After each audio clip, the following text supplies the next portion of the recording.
Well, going through news reports and about to shut down, saw this, and it says Zelenskyy suspends Ukraine opposition parties with ties to Russia. Warns of harsh response if they don't comply with ban. This is from MSN. It saw it on several different areas. But Ukraine President Zelenskyy announced a ban on activities by political opposition parties in the country. Given the full-scale war waged by the Russian Federation and the ties of some political structures within the state, any activity by a number of political parties during the martial law is suspended, Zelenskyy said in a video address on Sunday. The 11 opposition parties named were Opposition Platform for Life, Sharia Party, probably pronounced that really badly, Nashi, Opposition Bloc, Left Opposition, Union of Left Forces, I like this one, State.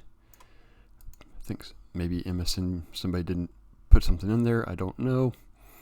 Kind of an odd name for a political party, just State. Progressive Socialist Party of Ukraine, Socialist Party of Ukraine, Socialist Party, and Volodymyr Solido Bloc, something like that.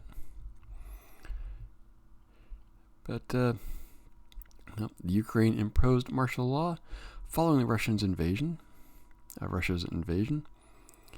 Martial law is a law administered by the military rather than civilian governments and may be declared an emergency in response to a crisis. I love how MSNBC had to put that in there for their readers so that they know what martial law is.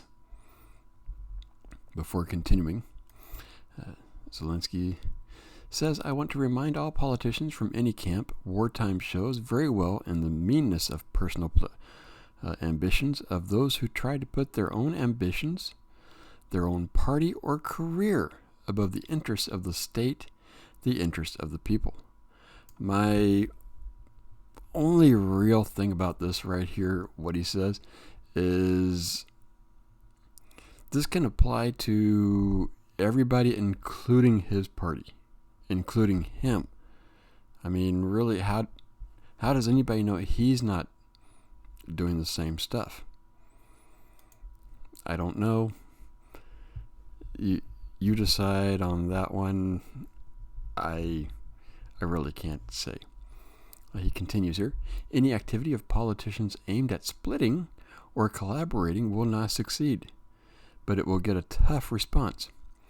The activities of those politicians aimed at divisive or collusion will not succeed, but will receive a harsh response. The Ukraine Ministry of Justice will immediately take comprehensive measures to enforce the ban, he noted.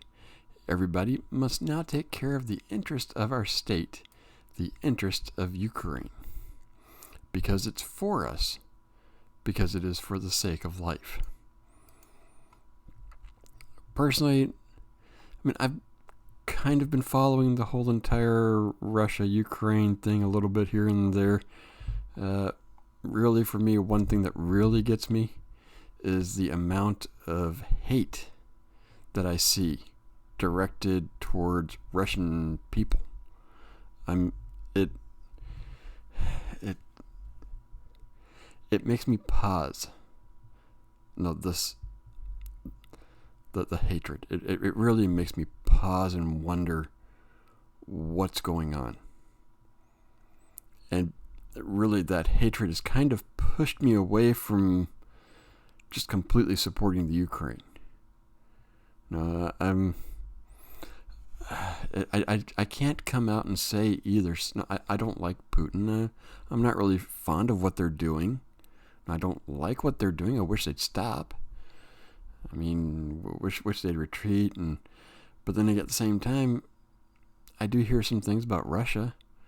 About Ukraine, and they're not that great either. On a side note, I'm just going off on here. This picture of him looks like some YouTuber, blogger, or something like that picture. It doesn't look like the picture of a president. Now, I actually saw this on some other site and thought it was the blogger. No, but it turned out to be him. No, the actual president. So, really, that picture? No, you're not looking very leadership-like. No, really, whoever was in charge of this should have put him in some sort of maybe a military uniform or something. Maybe something. This just looks like some, I don't know, 40-year-old sitting in a chair ranting and raving about, I don't know, their next door neighbor. Well, I guess that's what they are doing. But anyways, let me know what you think. Do you like what he's doing? Don't like? Personally, I don't know. I'm Grid7 YouTube, also on Rumble, and I'll see you next video.